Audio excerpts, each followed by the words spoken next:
And the magic of life is in the calm. It's not in the confused. It's not in the mundane. The magic of life is in the calm. That's what nature does. It flows like nature. So you align yourself with all of creation when you are intentionally at peace.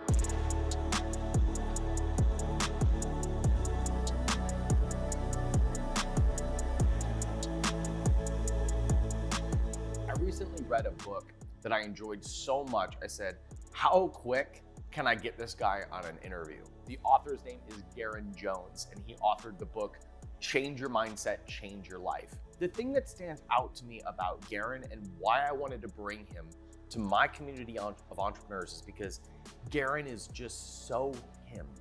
He's so himself. He embodies this thing that I want, which feels like real freedom. It feels like the permission to just be yourself.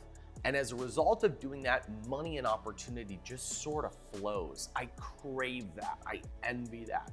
And I know from my community of entrepreneurs, we often are on screens so much and we're so in our heads and being so logical that we forget who we are, that we forget to tap into the internal power of ourselves, the internal knowing of what we want.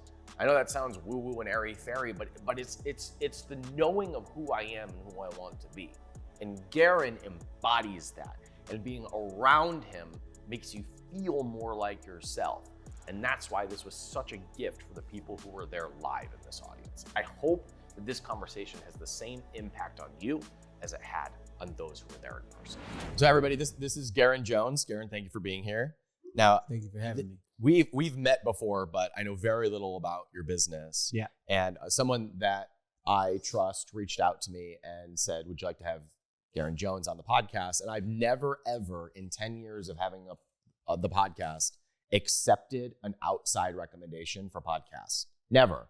And so I told that person, I said, actually, Garrain and I met 3 days ago at someone's house. It's so funny how that works. It was really ironic. So he said, do you know Garrain? I said, well, no, but I met him 3 days ago at a birthday party. And he said, can I send you a copy of Garrain's book? And I've always heard of people reading a book in one sitting. You know, it's always, I have always thought, like, who reads a book in one sitting? No one ever does. And I did do the whole thing in one sitting, but about 2/3, I couldn't put it down. And so I said, it'd be a really good opportunity to have it here in front of this group, especially while we're doing this mindset series at capitalism.com.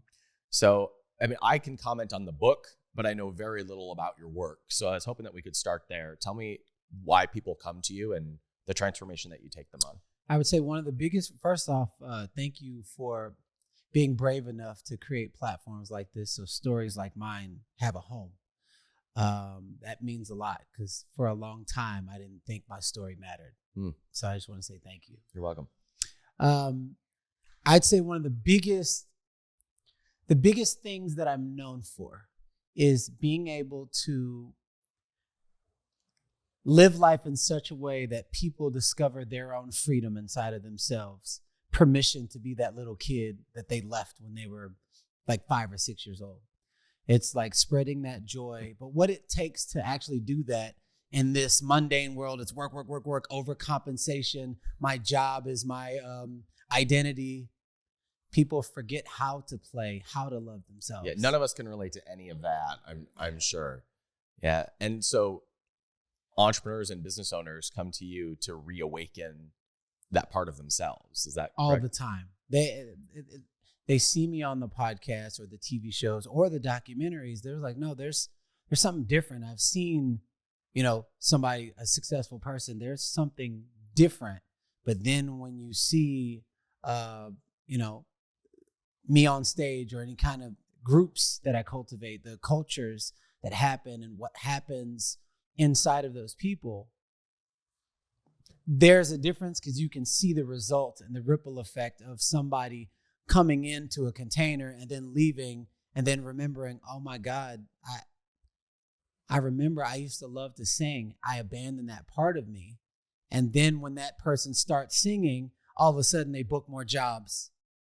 All of a sudden the gateway to their sexual intimacy opens up. And why is that? Because they're tapping into the deepest reaches of their heart that was probably blocked off or stuffed down since they were a little kid. Yeah, and I think we were talking over the last 2 days about this type of a setting and how it sort of removes all ego. And in most business settings, we feel like we have to put our best foot forward. And so you're actually connecting on the ego rather than actually connecting to who you are. And that is so common and prominent among entrepreneurs because you're projecting something out to the world that's supposed to succeed in the marketplace. Yeah. And so we obsess over data and conversion numbers and upsell numbers. We optimize for numbers, which isn't really ourselves. But it's been at least my belief that if you can remove that and project your authentic self into the marketplace, the real authentic part of other people also resonates with that and creates more of a response than optimizing for the wrong things. So what do you see happen when you awaken that in a business person or an entrepreneur? Well, I'll tell you, it's what you just said as far as, and then they'll see what's authentic, is because what comes from the heart goes into the heart. Yeah. And so when it's like all over the place and then all of a sudden it doesn't go into the heart, it goes into the thoughts, it goes into the ego and all those things. And I just want to briefly tell you a story of how I even got to this understanding inside of my own body and nervous system. 12 years ago, almost to the date, I was living in my car, $200,000 in debt. But I was living in my car for 2.5 years. Ex-convict. My daughter pretty much disowned me.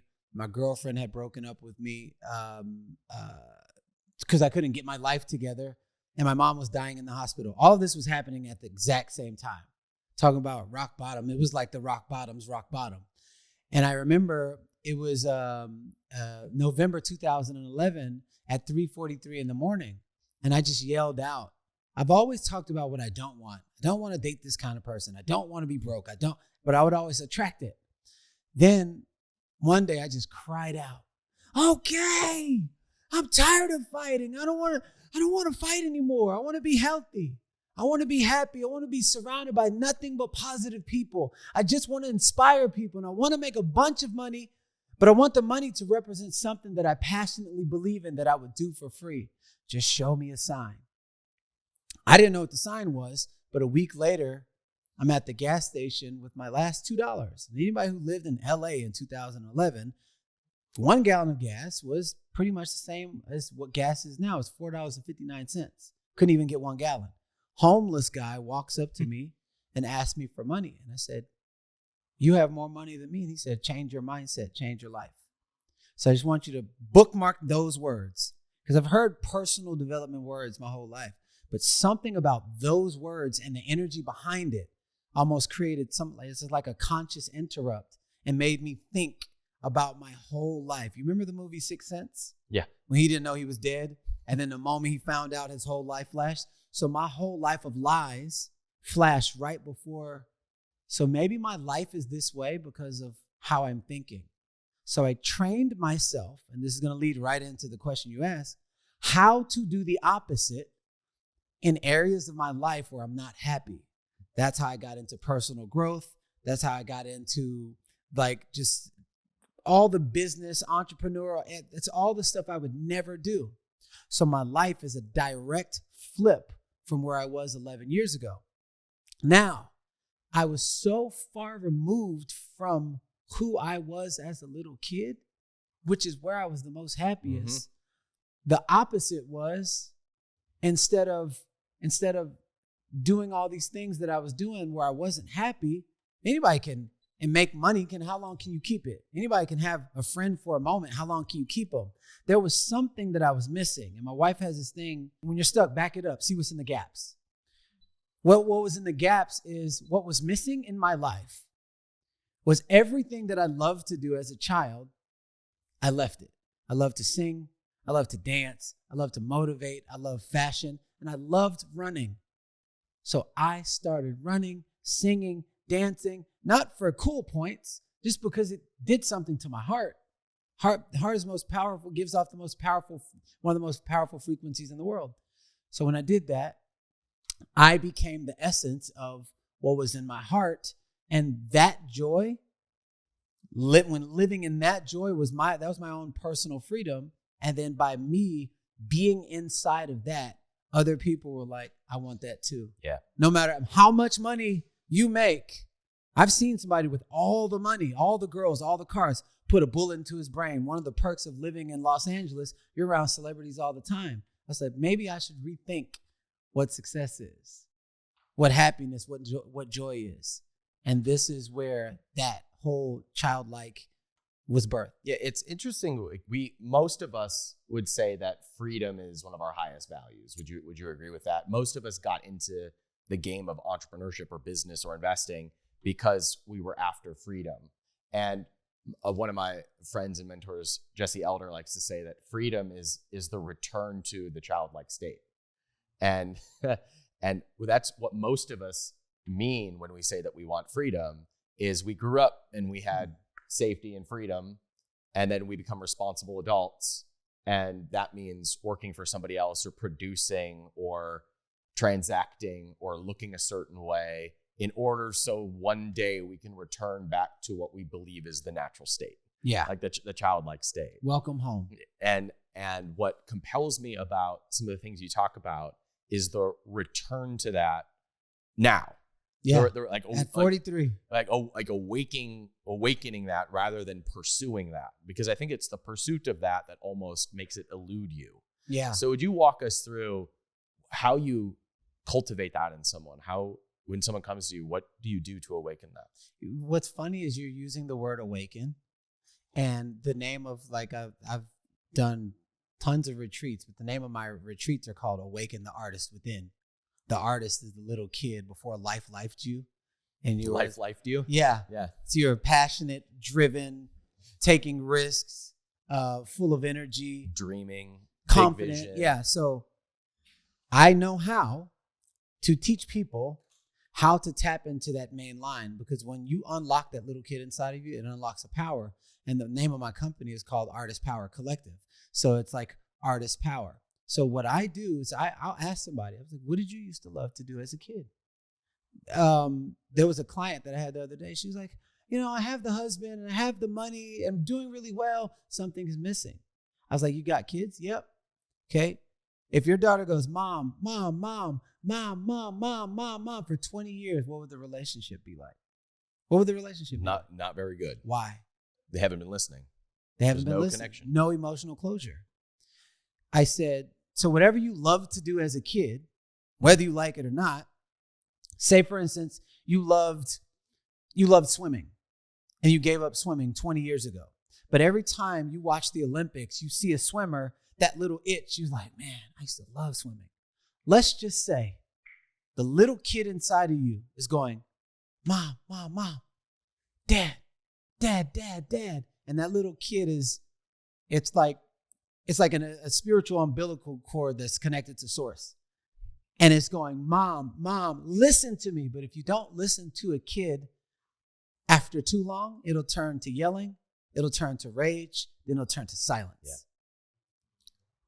Let's just say your inner child, you abandon that little kid that's been going, mom, listen to me.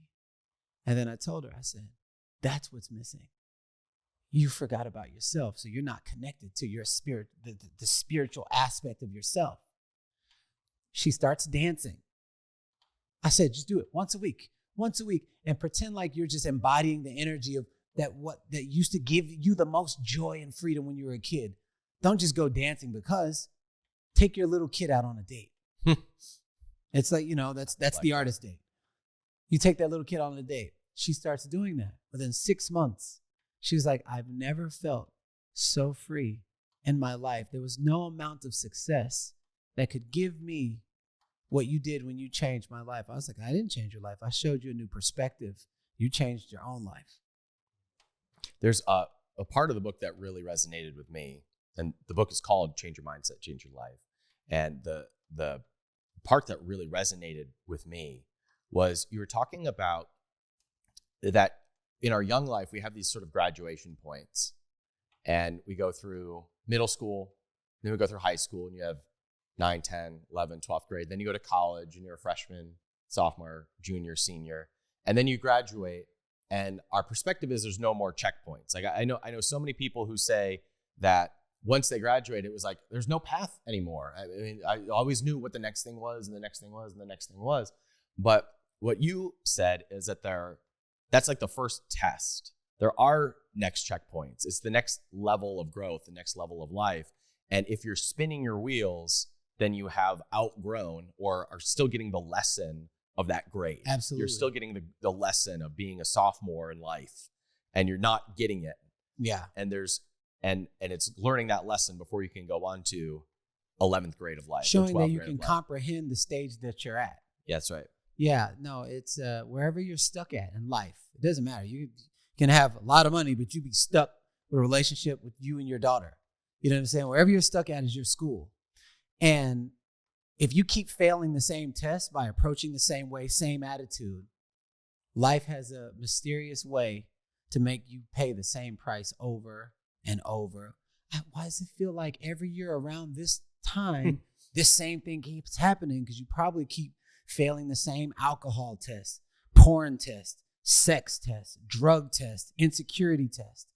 And what I've learned is every time I've done the opposite, even no matter how difficult it was, when I walked down a different path after getting, I didn't physically get jumped, but if you walk down the same street and you get jumped, you probably deserve to get jumped if you keep walking down the same street. But if you walk down a different path, what's a guarantee is that might not happen. So the school thing just supports me in understanding this whole scientific, because I don't have the big words, but I do love patterns and I do love paying attention to signs and putting puzzle pieces together. Every time I was in a jam, things were slow, I was stuck, I would always look at, what am I holding on to that I just won't let go of? Am I trying to hold on to third grade, wanting to go to fifth grade? Well, this is the reason why they don't put third graders in fifth grade. You must pass tests along the way. And that resonated with me because you can see it in other people when they're running up against the same test over and over again. Seeing it in yourself difficult is a little bit different. Is why those of us who have struggled with the same thing over and over again sometimes give great advice that it's the advice we need to hear. Yeah. Because we failed at this test over and over and over again. We're just not taking the advice themselves. So how do you walk somebody through seeing those blind spots? Well, this is why I don't have yes people in my corner. That I don't have people that just tell me great stuff all the time. Oh, you did great. You did. I look, and this is if I could give anything to any entrepreneur out there, any leader out there, this is the scary place that most people won't go, but this is where you get your peak performance and your edge from.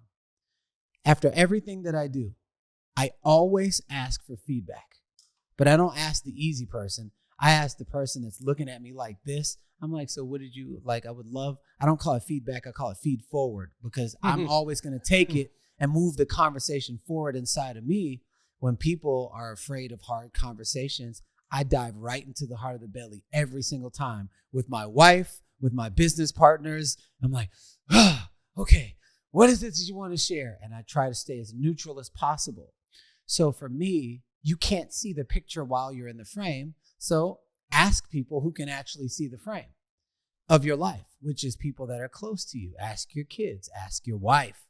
Oh yeah, ask your spouse, and ask somebody who won't just tell you, oh no, you're doing great. Oh, it's great. And it's great every single time.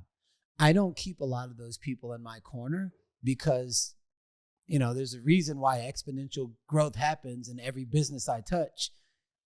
It's because of the company that I keep and the way that I choose to lead other people. And it's a culture of feedback and feed forward so that we can stand for each other's greatness. Funny, you use the word greatness. There's a few books that I can point to that I felt this way about. But as I was reading through yours, I paid less attention to the words and more how the words were making me feel. which was a very different experience for me, which is why I couldn't put it down. And you're nodding like you know what I'm talking about. Because I did that on purpose. Okay, so tell me about that. Well, I could write a book at the level of my thinking. And I've done a lot of work. Spiritual psychology, 15 days, completely dark, 10 days, silent retreat, mastery and transformation. You name it. I've done it. You reach 2% of the people when you speak, when you're not speaking to the masses.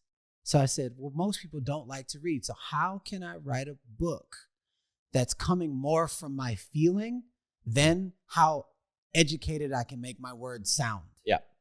So I wrote that book from the feeling. The feeling was the secret. That was the thing. And every time I would write and it would get away from the feeling, I'm like, okay, something's off. Let's bring it back. Let's find a way to bring it back to the through line of I want people to read and feel something about not just my life. Like I want you to reflect on your own life. Mm-hmm. Yeah. Yeah. The reason that lands is I've never been quite able to articulate it because I don't know that it can be articulated, but there's something about the resonant feeling when you create something, which is why, like Lee, I think you're an example of this. Like when you solved your own challenge and your own problem, and that's why it can go viral very quickly.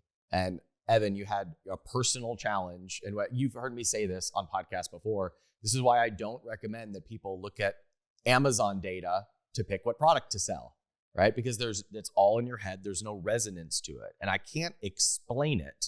I can't explain it in a way that would logically make sense, except, Annie, you developed something for you, something that resonated with you. And these are 3 examples of products that picked up customer bases that grew very quickly. Whereas somebody who just creates the product because it's an opportunity is coming from a heady place. And I can't quite put my finger on I'll put a finger on it.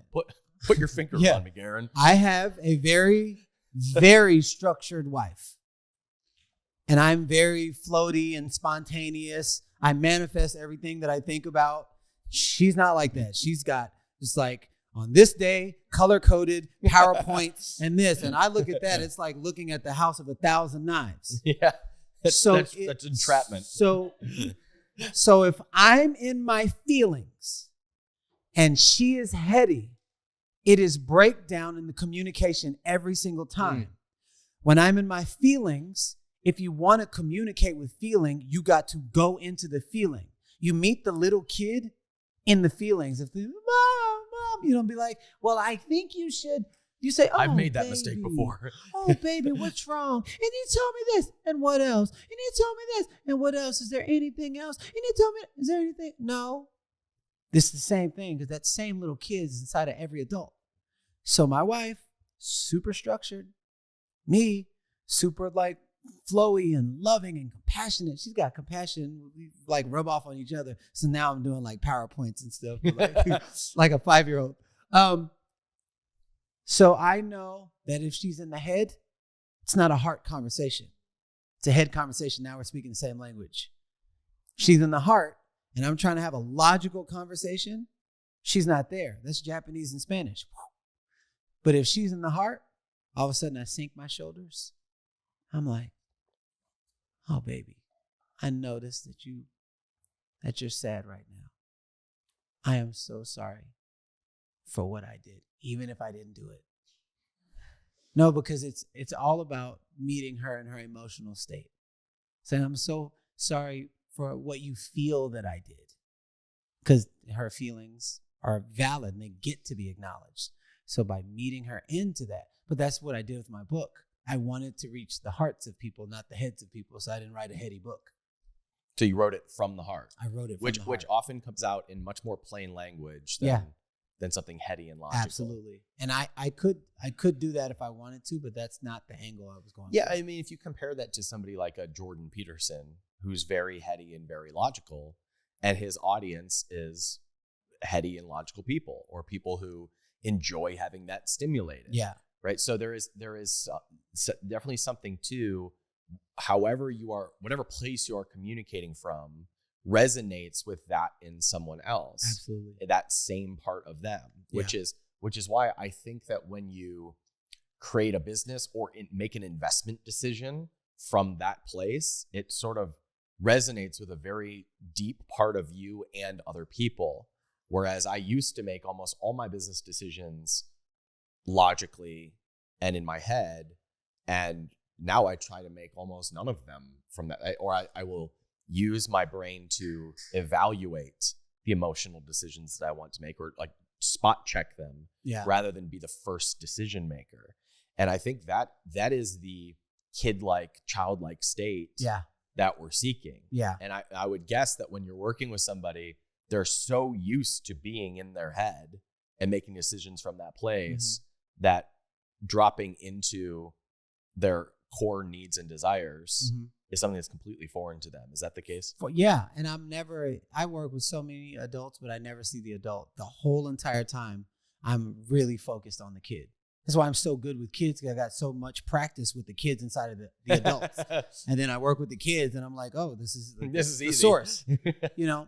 But since you're talking about business, it's interesting because, you know, a lot of people, they're just like, well, how do you get business to go? How do you get a startup to go? And there's so many people that fail in startups because they're trying to make this startup, and they're trying. And I'll give you, this is a live example at one of my companies called Artist Power Collective. I started in June. All of a sudden I was like, man, like people come to me for speaking and coaching and learning how to be on stage and all of these different things. I was like, I was in a deep meditation. I was like, man, what am I really here to do and to bring to people? I've created a lot. I've spoken in 75 countries all over the world. You know, independent books sold right at 100,000 copies. All of these things have happened. And I felt like something was missing. So I had to take my own medicine. And when I went into that meditation, I said, I was like, my intention is for my ancestors. It's like 400,000 people had to die just for you to be here. Their DNA is still encoded inside of you. For my ancestors to use me to communicate a message to humanity. So I drop in, and all of a sudden it was revealed to me, Garrain, I want you to look back at all the things that you did not have to, nobody taught you, that every single time you did them, great things would happen with people. So I'm in the meditation. I used to model for Ford and Wilhelmina, one of the highest paid back in 2001 African-American models. And after I was done, I taught guys and girls runway, taught them how to move and how to be confident. And the result was they took more risks, they were more expressed, they were more confident. Boom. Then I worked with LA models, new faces, ages 13 through 18. I would do 6-hour workshops teaching these people who did not know how to be on camera or confident, how to be fully embodied and really represent who they truly are deep down on the inside instead of what they're faking. Next thing you know, people are like, oh my God, what'd you do with my daughter? I've never seen her this confident. It's only 6 hours, but nobody taught me that. Then as someone who had a speech impediment in high school, middle school, and was diagnosed with a learning disability, who now speaks globally, I created Speakers Boot Camp, teaching people how to truly own the words that come out of their mouth and move crowds. But nobody taught me how to do that. And good things happen. They said, Garrain, you'll be at a party with 300 people. Somebody say, what do you do? I'm a transformation coach. And then you'll pick up a drum or you'll sing. Next thing you know, 300 people are dancing. Garrain, lead with the art, then take them to transformation. And I was like, oh, the thing I've been telling people, I haven't even faced my own art and really embodied little Garrain, because that's the one that was fueling everything. But I've never went to nobody runs to the Batman symbol. They don't run to the thing that's out here. They run to the actual source, the light, where it comes from. I never faced, I love this. I love this art. What if I create something and all of a sudden it goes, awaken the artist within. It just drops into the meditation. I create the retreat. 2 weeks later, 52 people. No paid ads. It was just, where are they coming from? Oh, this guy owns 1-800-GOT-JUNK. Oh, he's multi-billionaire. This person, like, where did they come from? Oh, I saw you in this. You were playing the drums. And I'm like, so all of the different variations of people, the through line was, I actually want confidence to be myself and not overcompensate. And then that turned into something else, to a mastermind that turned into another retreat that turned into a very high ticket mastermind. And now, since June, we're already 1.7 million, like we grossed 1.7 million with 3 teammates. So it was strategic momentum that came from the well of the deep passion and love, which is what you were talking about. That if people could put that same energy inside of anything they do, they will experience a return that's beyond human. Yeah, can you guys all think of those moments of inspiration that ended up building years worth of momentum? And I think we all want that all the time. I mean, if we could, or at least more of the time, make it so it's not 1% of my experience, but 10% of my experience. What a wildly different life experience we'd have. Yeah. So what? And I've fallen into them accidentally. You know? Yeah. And so I have one mentor who says, just milk them when they happen. but no, I want them more. I want them more often. So what do you do to tap into that, or get someone that's working with you to make that more of their experience? Well, I'll tell you, for me, I'm sorry about, like, one of those things is a multi-million-dollar breakthrough. Yeah. Like 1.7 in a matter of a few months for you. I mean, there's people in here who have $10 million businesses that came from a moment of inspiration. Absolutely. Like, I want more of those, Garrain. I'll tell you this. Peculiar things happen when you quiet the mind and you allow yourself to be with yourself for long enough. So for me, my form of meditation is running. It may not be someone else's.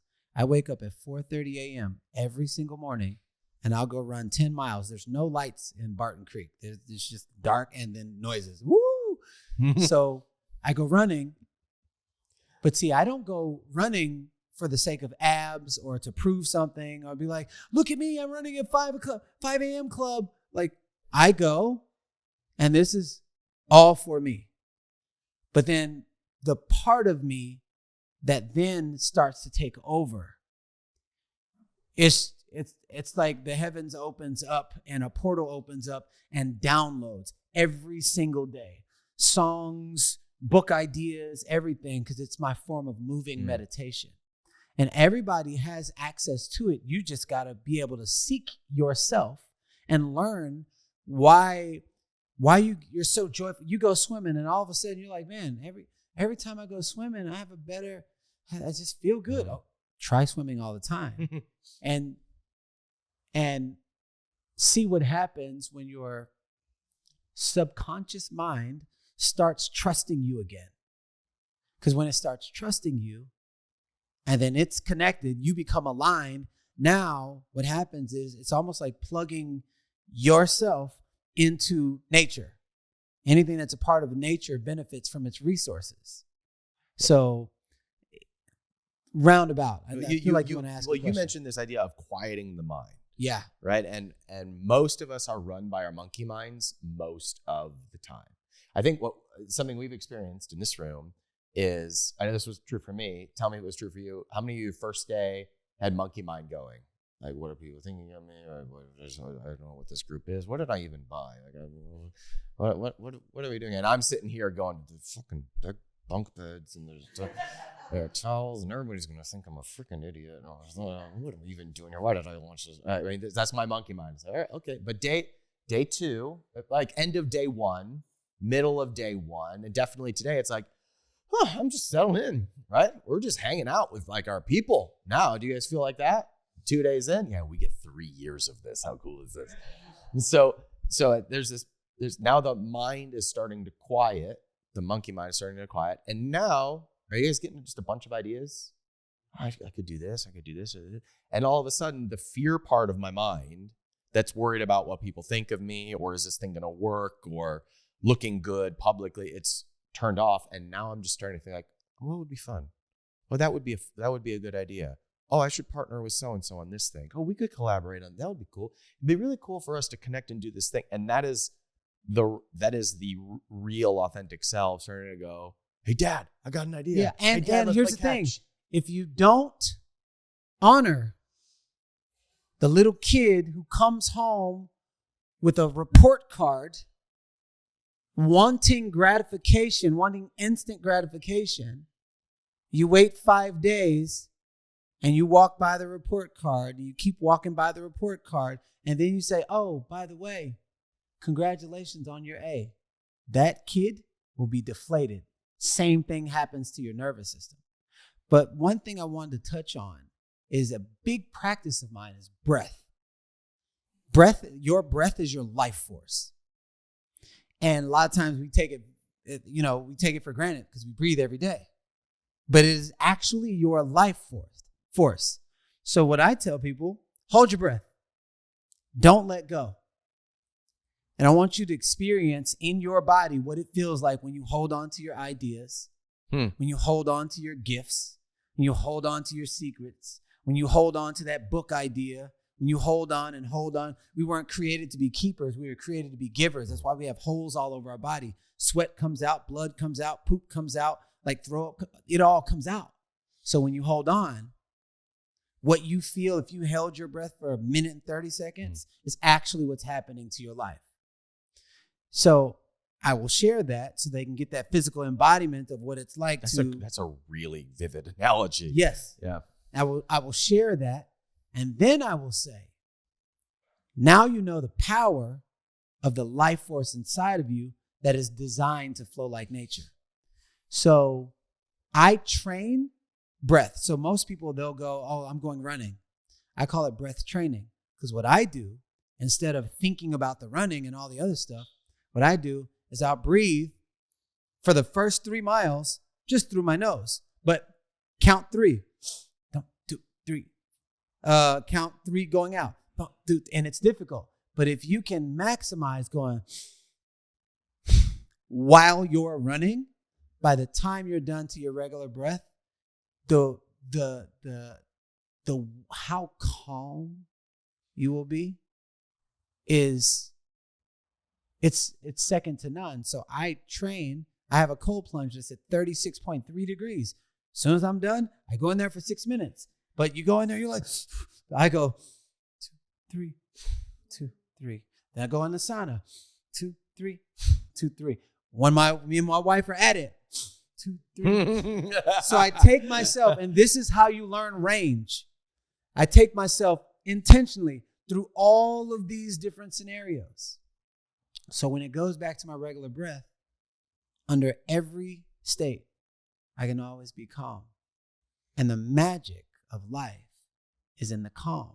It's not in the confused. It's not in the mundane. The magic of life is in the calm. That's what nature does. It flows like nature. So you align yourself with all of creation when you are intentionally at peace. Beautifully put. I have to ask, how'd you get $200,000 in debt? And then how'd you get out of it? It would have been more, but I don't know what it's like now. They don't get you to after 7 years when you don't pay taxes. Okay. Yeah. So I didn't pay taxes for 10 years. Oh, no, it's crazy, bro. I was on the run. And Some I used of us to go would by a love to different not name. pay taxes. How did you do that, Garrain? How did you not pay taxes? So I didn't know. I used to go by a different name. So all they had was my first name, and so my middle name is Stefan. So when I had this house in Jersey City, New Jersey, I was going by my first name, Garrain Jones.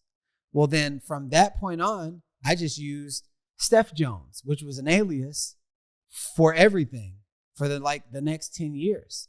So they'd been looking for Garrain Jones, but Garrain Jones could never be found because that was Stefan Jones. I didn't know any of this was happening. I was just living my life, went to prison for 2.5 years, slept on different girls' couches and trying to figure out my life for maybe 6-7 years. I was just lost and all of those things were happening. But those 10 years, all those years that I was in modeling, I never paid anything. I didn't even understand how or why somebody would pay taxes on a spinning planet in a galaxy. Could you make a note for us to do a product about how to not pay taxes with Garrain? This sounds like something we should teach. Yeah. So, I'm it's different now because I got myself educated, but when you're, you don't know what you don't know. And so I'm coming out of high school and I was like, this doesn't make sense to me. So I just didn't do it. And even when I was making money during modeling, I was just like, no, I just want to keep all the money. I'll just spend it all. So that's how ultimately it happened. And then there was like credit card debt and I had, no one knew where I lived because I always had a mailbox that was, it was just the off location mailbox, like P.O. box, but it had an actual address. So anything they would send there, but not where I would be floating around. So that's ultimately how it happened. How did you get out of it? How did I get out of what? Out of the debt. Well, so the whole change your mindset, change your life theme and a theory that I still live by. I would never read books. I would never go to self-development seminars. Change your mindset, change your life. So when somebody invited me, I said yes. And when I said yes, there was somebody on stage who were like, leaders are readers, and saying a lot about reading books. I'm like, I hate books. But the lifestyle that he was talking about, something just, I wanted that. I don't come from money. And I'm like, but I want the house. I want the cars, but I don't want to do what my friend did, who put a bullet in his brain. I want it a different way. And the way in which he was speaking,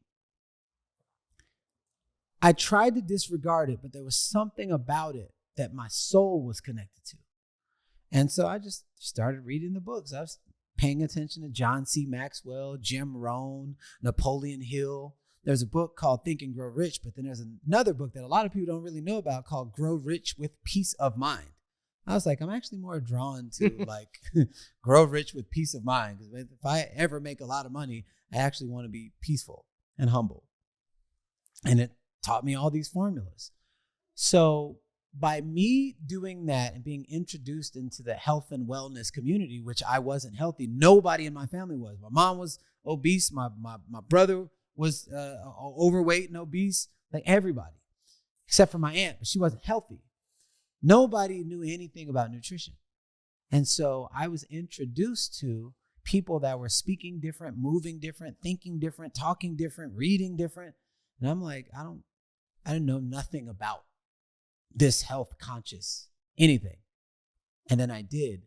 And then I ended up losing 37 pounds and then putting on 19 pounds of muscle, then taking my body fat from 16.4% down to 6% at age 32 when I thought my life was over when it came to health, because that's what happened to my whole family. I genuinely just got excited because I was healthy. That affects your heart. There's a lot of people, they got great business, they got great this, great that. I can tell you what your life like if your health is not a priority, 100%. Because when you deny yourself and overcompensate out there, what you're saying is, I would rather build this roof, this house without a foundation. And because I started with foundation, I learned foundational principles on how to love yourself, how to take care of your nervous system.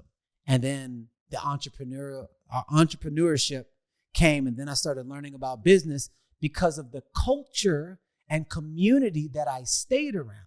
Every culture that I stayed around, every community I stayed around, I grew in and started doing what they did. However, I've always been an out producer in anything. Getting women, stealing cars, breaking into houses, I always produced high velocity. I just never knew where to put that energy. So the second it was like, oh, you can get as many clients as you want. You can make as much money as you want. You can grow and evolve as much as you want. I took the same energy, transferred that laser beam to personal growth, really learning about myself, learning about my past. People say, oh, leave the past in the past. Not if you didn't get the lesson, because your future is going to be a recreation of your past. Learning about my past, learning how to clear and let go of resentment, all of that. So that fed into business, fed into leadership, and anybody who was on my team was learning the same philosophies that I was learning when it comes to success-driven cultures, creating family with teams, the way that I lead. Because a lot of people lead followers. They don't know how to lead leaders because they're hard to hold. So leading leaders who create other leaders, sometimes you as a leader got to get out of the way, teach them how to take your spot, and then you go lead somewhere else. So that created exponential growth in the health and wellness community. That's how I made my first $1 million in the first 2.5 years. And then after that, I was like, well, I can always make more millions. My life wasn't easy, but that first $1 million for me was easy because I was surrounded by a community of people that wouldn't let me fall because I wasn't no longer trying to do it by myself. When you said you got excited and that was good for your heart, I felt that energy. That's what I felt when I was reading your book. Yeah. There was, and it reminded me of when you can tap into that, everything can feel easy. Yeah. Relationships feel easy. Business feels easy. It's just so rare that we tap into that. But when you allow that, or when you're around somebody that calls it out in you, that's when life feels really effortless. Now you're experiencing why people come in this direction. It's that. I cultivate that. I'm one of the co-founders of one of the largest men's group here in Austin called Empowered Brotherhood. My buddy Stefano Cifandos and Preston Smiles do the same thing there. And all these men start coming and they're like, oh my God, I feel so free and expressive. But then 95% of my audience is all powerful, driven women that want to learn a different version of masculine, which is a reflection of, another masculine inside of themselves that they're growing.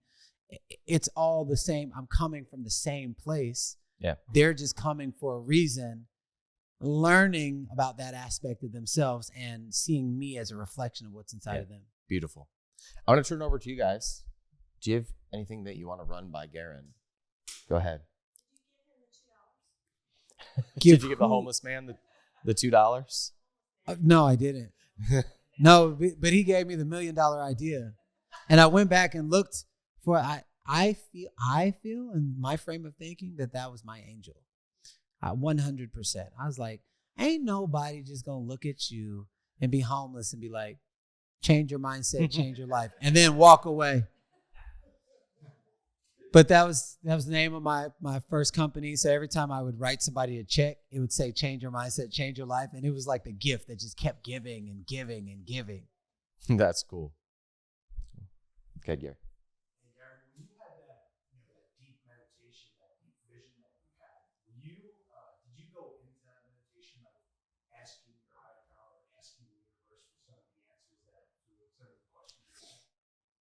So I would say it was a psilocybin journey. I'll be like, deep meditation. Deep on deep psychedelics. Yeah. Right. Okay. Yeah, solo deep meditation.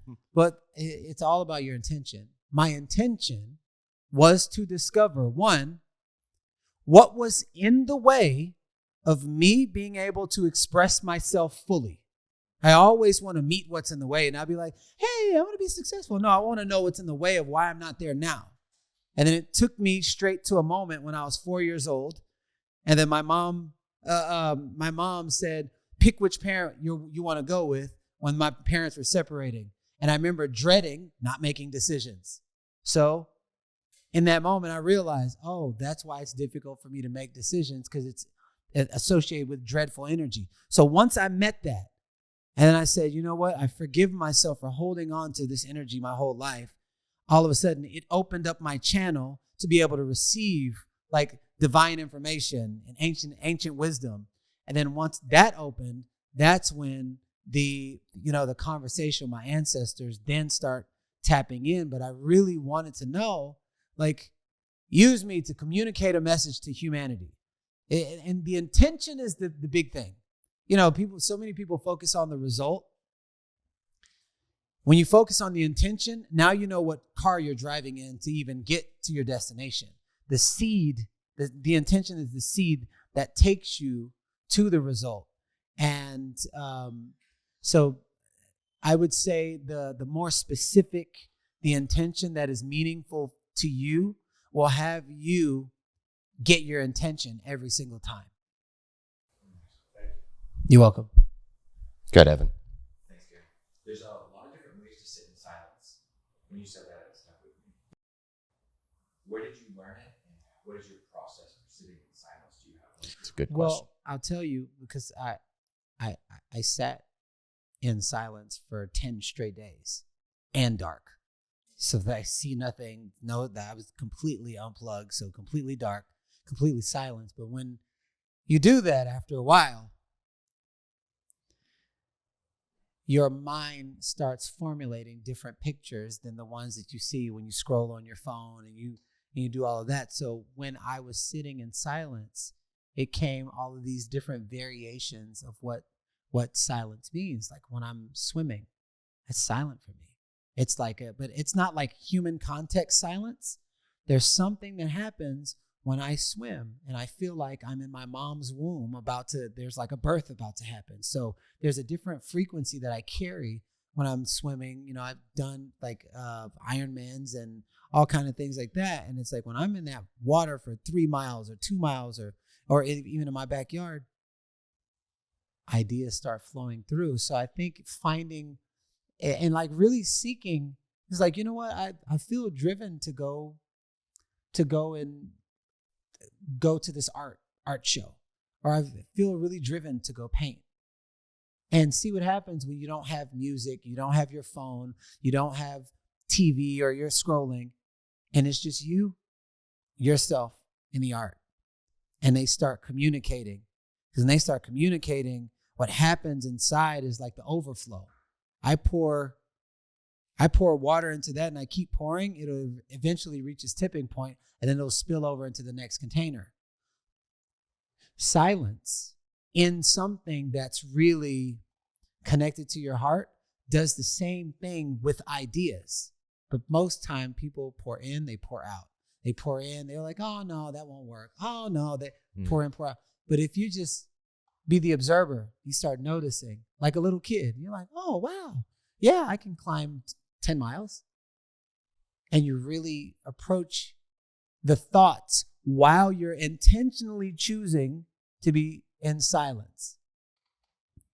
And you start observing and getting curious without doubting, oh, we don't have enough time. Oh, no. But what would that look like if we did have time? It's a peculiar sense that when you're only in that space, you'd be like, oh my God, I would have never thought about that if I didn't take time to have this time for myself. So it can look like picking flowers. It can look like walking every morning, but not with your headphones on and putting more stuff in your head. It can look like just sitting here for 5 minutes and trying to have white space. It can look like climbing a tree by yourself. It's just you being curious. I watch my 1-year-old. She gets into everything. And I do not stop her. And then I look at her. I'm like, holy crap. You have more rhythm than most humans I know. Because we allowed curiosity to lead her to the thing that's having her channel whatever she's doing. I've never seen a 1-year-old do what my daughter is doing right now, because that curiosity and the willingness to discover and not allow someone else to stop you also lives inside of you. So I think if you get really curious and don't make it mean anything other than, I noticed this, I think it's going to start communicating a different message to you. We'll do one more. Annie? I know you talked a lot about inner child, acknowledging your inner child. How would you address the inner child trauma? That's my favorite. So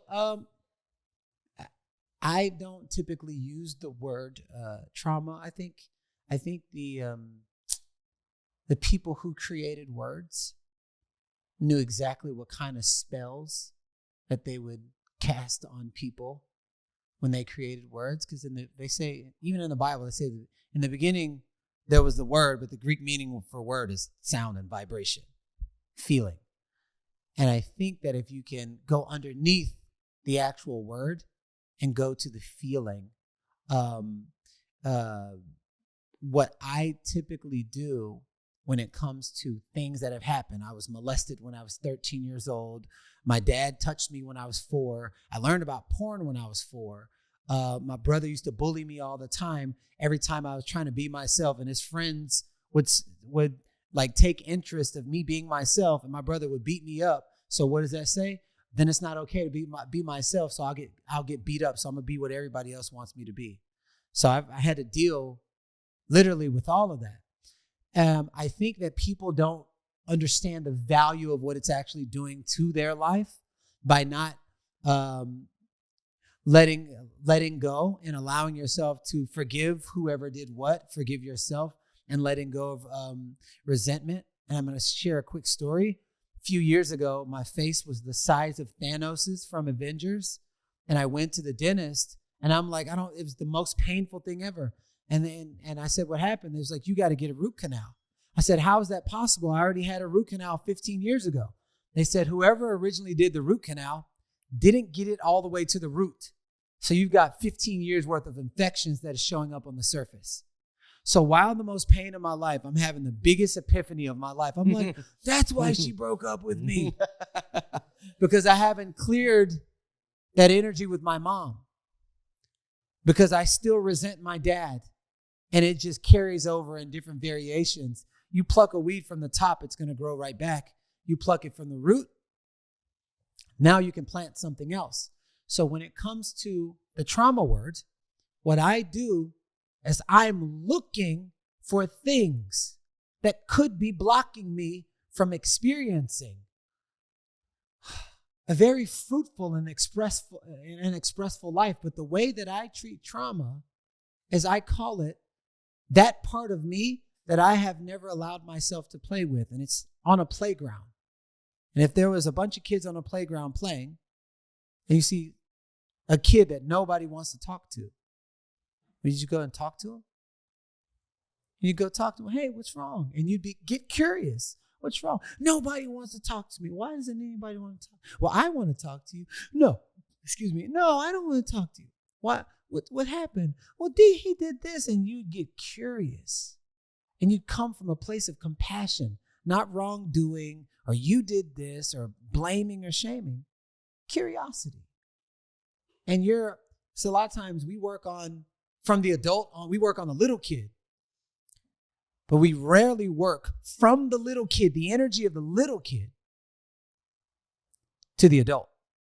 So what I do is I teach people how to go into the energy of the little kid. When you stuff this down with alcohol and drugs and sex and porn all these years, maybe you didn't release, you didn't express what you really always wanted to express. When I found out about my dad, man, and he was murdered when I was 12 years old. But let me tell you something. When I found out about what he did 2 years ago, I gave him everything, but not the adult. Little me. You effing, I can't believe you sick bastard, you touched little kid. I expressed, and I just allowed myself and my body to release those pent-up emotions, because that clogs your channel. Your channel is clogged, and you're blocking all kind of opportunities to manifest. So by releasing and letting my body get used to that range of emotion, and then saying, and I forgive you. And I forgive you. You didn't know any better. I'm sure your life was 10 times worse. And what if that was the 10 times better that he gave you or she gave you? And by coming, and of course it's a longer process. So I'm telling you in a short stance, by really taking time to spend time with your little kid, and then love her for who she is and who she is not, and whoever committed that impact on you, loving them for who they are and who they are not, and then learning how to forgive them and let go of resentment. And I'm taking more time on this because this is really important, especially a lot of people in the workforce. They do not do this work. That's why I make all the big money, because they all come to me. It was like, how do I get my head together? And we work specifically on this. I'm going to share with you one thing. I'm at a speaking engagement, 5,000 people. At the very end, some guy keeps looking at me. I'm like, man, what's up? He's like, man, I just want to apologize. I'm like, for what? He said, man, 20 years ago, I went to prison for attempted murder. And I just got out yesterday. And I was going to murder the man who snitched on me tonight. But I saw you, and I saw what true forgiveness was like, because on that stage, I forgave the 2 men who murdered my father, truly and wholeheartedly, on stage. So I'm having a whole moment. And he said, I saw what true freedom looks like. And that's not the kind of life I want to live. I'm not going to murder him, and I'm going to change my whole life. This dude is doing so well in his life right now. But so just imagine when you free up that energy, it creates space to make room for blessings. It makes room for new levels. Is that helpful? Garrain, thanks for being here. Give it up for Garrain. having me. Damn, that was good. Do you feel like you could do anything right now? Do you feel like you can run through a wall right now? Do you feel like you're just a couple mindset tweaks away from everything that you want? That's how a lot of people said that they felt. They felt like now they had permission to go after exactly what they wanted, not just what they feel like they had. That's the power of being around people who think this way, who are ahead of you, who are entrepreneurs. It's why I'm so in on building community, not selling products or courses. It's why we do in-person meetups for our community, not just Zoom calls. It's why we prioritize CapCon, which is our annual event, as the Super Bowl for us as a company. It's why we launched the NFT community called the Capitalist Pigs, because now we have a group of people who have aligned incentives to serve one another. They're all in it together. We're all pursuing this thing together. It aligns our interests to actually build community.